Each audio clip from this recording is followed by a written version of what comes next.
Hello nieces, hello nephew, it's your Uncle Charles here, and today we had a pretty tricky day in this S&P 500. It started pretty easy in my opinion. It just pretty much trend down for for the most of the part of the day until we got to power hour when we got the short squeeze. Really crazy price action, really nice trading day overall. But we're gonna talk more about that. But first, check out this flow sentiment. I got it filtered for 500k premiums or above with expiration date within 1 month. And we see here 78% in puts. Not as bad as last week, but still pretty much bearish. We saw some calls come in towards the end of the day. Probably a lot of people trying to catch that short squeeze that happened. But overall, still pretty much bearish, okay? So here's my Discord where I write my plans every day, every morning before the market opens and in real time as the market progresses throughout the day. I had some levels that I mentioned to you guys last week as well with the resistance level at 415, 418, 420. But as long as below 415, I didn't believe we can get higher. We could probably see some downside. I have some price target to the downside, 407 to 408 zone, and then 402 to 403. Okay, didn't hit that level. Okay, so we look at the 15-minute chart here. I do have a room on my Discord. I call it Uncle's Trade, where I just call out my trades. It's not call outs like giving trade alerts or anything like that. Okay, I'm not telling you guys to buy anything or anything like that or sell anything. I'm just telling you guys what I'm doing. Okay, so here's the 15-minute chart. All my levels based on the daily chart, but I use a 15-minute chart to execute my trade. And my first trade of the day, this yellow line right here, that's my 415 resistance level. I actually bought the breakout. I bought the breakout, and well, it didn't work out for me. I bought a call. It did not work out for me. I cut my loss, and I quickly changed over to puts, and it worked very well for me. Rolled it down to the 410 level. Okay, I had some resistance around 412. Shout out to one of my Discord members who was talking about dark pool orders, where SPY actually had a large amount of dark pool orders, 6.3 billion in premium around 412. So I looked at that as a resistant level. Okay, so 412 was around here. Okay, that's the green line right there. 412 was around there, and around there I entered a put, took some profit as it went down a little bit, but I entered on the 12 o'clock candle, took some profit as it dropped down to 410, but I held some, and well, it kind of recovered and went back and retested that 412 as a resistance, and I think I got stopped out around there. But overall green on that trade. And then my next trade, I had a level around 410 that was constantly being tested as a support. So I wanted to see if it break down. I entered the put on the breakdown, and it worked very well. Made some good profits on that, and I was pretty much done by the time it was power hour. And as you can see, power hour came about, and it recaptured our 408 to 407 support zone. Well, it was a resistance, but it recaptured it. So if you bought that recapture and played the false breakdown scenario, you made some good money, because that was a crazy short squeeze at the end of the day, okay? So here is the daily chart of SPY.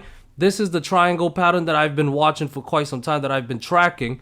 And as you can see, this triangle pattern, the support line here, traces all the way back to May of 2020. I covered it in the previous video, so definitely check out my previous video where I talk more about this triangle pattern. But pretty much we broke down below it last Friday and very bearish.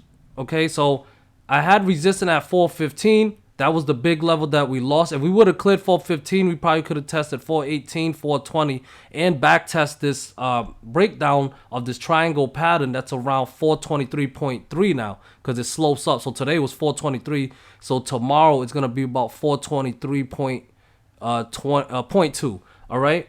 So if we can if SPY recaptures that, that's a very massive recapture, okay? But it's still possible that we can go break these resistant levels and go back and test that, okay? But we don't want to jump the gun. If it clears it, that's the best time to turn short-term bullish. Short-term bullish, okay? Up until we retest this triangle pattern again around 423.2. Very great level to buy puts from if we even back tested that, okay? But as long as we're below 415, continue to stay bearish. I have price targets. It's 410. All right, that was February 25th high, and we did get some some action around that level today. But I would, I'm watching 407 to 48. Below that is 42 to 43.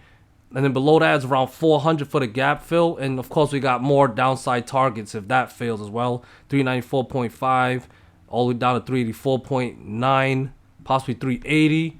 Okay. So those are my levels for SPY. Okay. So remember, 415 will be the first resistance. If it opens above that, it puts 418 in place. Stay bullish because we cleared a resistance. It puts 418, 420, then 423.2 in play. Okay. As long as we're below 415, continue to favor the downside because overall the market is pretty bearish. All right, we still got this big breakdown of this big triangle pattern. Remember, very tricky to short in a bear market, okay? Because we think because we're in a bear market or we're in a bear trend that we just short, we're gonna make money. But a lot of times in bear trends, and you can check in the 2020 crash, you can check in the 2008 crash, whatever.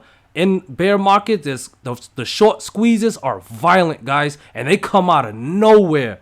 All right, so that's why I always say follow the price action. Speaking of price action, the VIX today closed below that 33.4 resistant level. That's the 78.6 retracement level that I got starting from March 8th high, got it down to the April 4th low. Okay, so that 33.4 level was a resistant, did not clear. We was above it most of the day, but closed below it, so it doesn't count. We need that level to clear and close above it for VIX to continue to be bullish.